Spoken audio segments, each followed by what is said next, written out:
Hello everyone. മോഹൻലാലിൻ്റെ അധികമാരും കണ്ടിട്ടില്ലാത്ത, അതും നിർബന്ധമായും കണ്ടിരിക്കേണ്ട കുറച്ച് സിനിമകളാണ് ഞാൻ പരിചയപ്പെടുത്താൻ പോകുന്നത്. ഒന്നാമതായി നമുക്കറിയാം, മോഹൻലാൽ അദ്ദേഹത്തിൻ്റെ തുടക്കകാലത്തെല്ലാം വില്ലൻ വേഷങ്ങളായിരുന്നു അദ്ദേഹം ചെയ്തുകൊണ്ടിരുന്നത്. അതിലെല്ലാവർക്കും ഇഷ്ടപ്പെട്ട വേഷം അദ്ദേഹം ചെയ്തത് മഞ്ഞിൽ വിരിഞ്ഞ പൂക്കൾ എന്ന് പറയുന്ന സിനിമയിൽ ചെയ്ത വേഷമാണ്. പക്ഷേ അധികമാരും ശ്രദ്ധിക്കാതെ പോയ മറ്റൊരു സിനിമയുണ്ട്, ഉയരങ്ങളിൽ എന്ന് പറയുന്ന സിനിമ. ഈ സിനിമയിൽ അദ്ദേഹം ഒരേ സമയം നായകനും വില്ലനുമായിട്ടാണ് അദ്ദേഹം പെർഫോം ചെയ്തിട്ടുള്ളത്. അദ്ദേഹം വളരെ മനോഹരമായിട്ട് തന്നെ ആ റോള് ചെയ്തിട്ടുണ്ട്. അത് ആ കാലത്തും ഈ കാലത്തും ഒന്നും ആർക്കും ചെയ്യാൻ കഴിയാത്ത ഒരു വേഷമാണ് അദ്ദേഹം അതിൽ ചെയ്തിരിക്കുന്ന. ഗംഭീര സിനിമയാണ്. തീർച്ചയായും കാണാത്തവരുണ്ടെങ്കിൽ കണ്ടു നോക്കുക. അന്നത്തെ കാലത്ത് ഈ സിനിമ അത്ര ശ്രദ്ധിക്കപ്പെട്ടിട്ടില്ല. അതുകൊണ്ടാണ് ആ സിനിമ ബോക്സ് ഓഫീസിൽ പരാജയപ്പെട്ടു പോയത്. രണ്ടാമതായി ശ്രീകൃഷ്ണ പരുന്ത്. ഇതും അതേ വർഷം പുറത്തിറങ്ങിയ സിനിമയാണ്. ഈ സിനിമയും ബോക്സ് ഓഫീസിൽ പരാജയപ്പെട്ടു പോയ സിനിമയാണ്. ഈ സിനിമയിലും ചെറുതായിട്ടൊക്കെ മോഹൻലാൽ ഒരു നെഗറ്റീവ് ഷെയ്ഡുള്ള ഒരു നായകവേഷം തന്നെയാണ് ഈ സിനിമയിലും ചെയ്തത്. പൂർണ്ണമായിട്ട് എന്നൊക്കെ പറയാൻ കഴിയില്ല. എന്നിരുന്നാലും ചെറുതായിട്ട് അവിടെ ഇവിടെ ഒരു നെഗറ്റീവ് ഷെയ്ഡ് തോന്നിക്കുന്ന രീതിയിലുള്ള സീൻസൊക്കെ സിനിമയിൽ നമുക്ക് കാണാൻ സാധിക്കുന്നുണ്ട്. ഓവറോൾ ഇതൊരു ഗംഭീര ഒരു സിനിമയാണ്. ഇത് നല്ലൊരു പക്ക, ചുരുക്കി പറഞ്ഞാൽ ഒരു ഹൊറർ സിനിമയാണ്. അതൊരു പക്ക ഒരു ഹൊറർ മൂടുള്ള ഒരു സിനിമയാണിത്.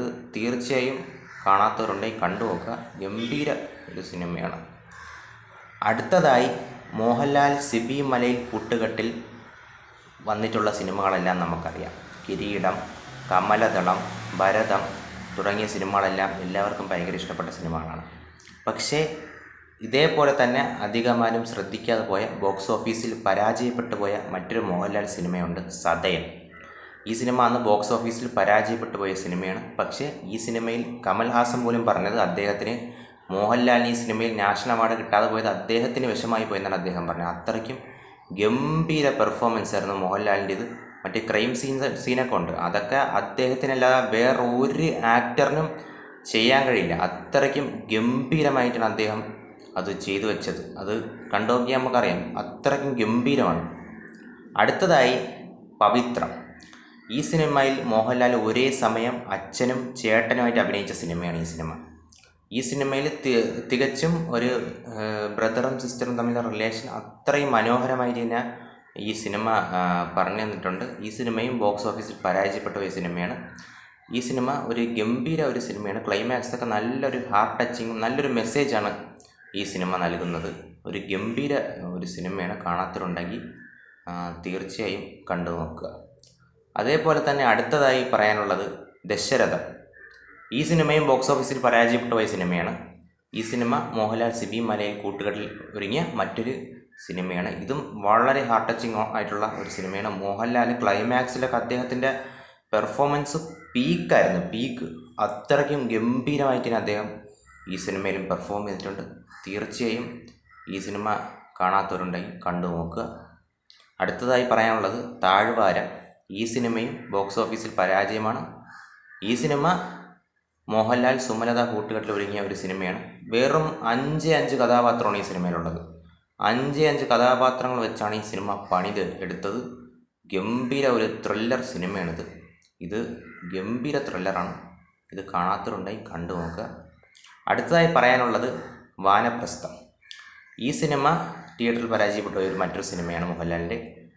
ഈ സിനിമയിൽ മോഹൻലാൽ ഒരു കഥകളി ആക്ടറായിട്ടാണ് ഈ സിനിമയിൽ അഭിനയിക്കുന്നത്.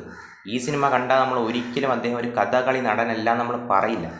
അത്രയ്ക്കും ഗംഭീരമായിട്ടാണ് അദ്ദേഹം അത് ചെയ്തു വെച്ചത്. ഇവിടെ കഥകളിയൊക്കെ എല്ലാവരും വർഷങ്ങളോളം പഠിച്ചാൽ പോലും ആ ഒരു പൂർണ്ണത ആ ഒരു കഥാപാത്രത്തിന് കിട്ടാറില്ല. പക്ഷേ ഇദ്ദേഹം ഒരു മാസത്തിൻ്റെ തിരക്കിൻ്റെ ഇടയിൽ അത്രയും ഹാർഡ് വർക്കോടുകൂടി അത്രയ്ക്കും അത് തോന്നിപ്പിക്കുന്ന ആ ഒരു കഥാപാത്രത്തിനോട് യോജിച്ച് അദ്ദേഹം അത് ചെയ്തു വെച്ചു എന്നുള്ളതാണ്. ഞാൻ ഈ പറഞ്ഞ സിനിമകളിൽ ഏതെങ്കിലും സിനിമ നിങ്ങൾ കാണാതെ ഉണ്ടെങ്കിൽ തീർച്ചയായും കാണുക. അത്രയ്ക്കും ഗംഭീര സിനിമകളാണ്. മോഹൻലാലിൻ്റെ പെർഫോമൻസും അതിഗംഭീരമാണ്. ഇതൊരിക്കലും മിസ്സാക്കരുത് എന്നുള്ളതാണ് പറയാനുള്ളത്. അതോടൊപ്പം തന്നെ ഞാൻ ഏതെങ്കിലും സിനിമ മിസ് ചെയ്തിട്ടുണ്ടെങ്കിൽ അത് നിങ്ങൾ കമൻറ്റ് ചെയ്യുക. നിങ്ങൾക്ക് മോഹൻലാലിൻ്റെ ഇഷ്ടപ്പെട്ട സിനിമ ഏതാണെന്നുള്ളത് നിങ്ങൾ അതും കമൻറ്റ് ചെയ്യുക. അടുത്ത വീഡിയോയിൽ നമുക്ക് വേറൊരു വിഷയമായിട്ട് കാണാം. അതുവരേക്കും ബൈ.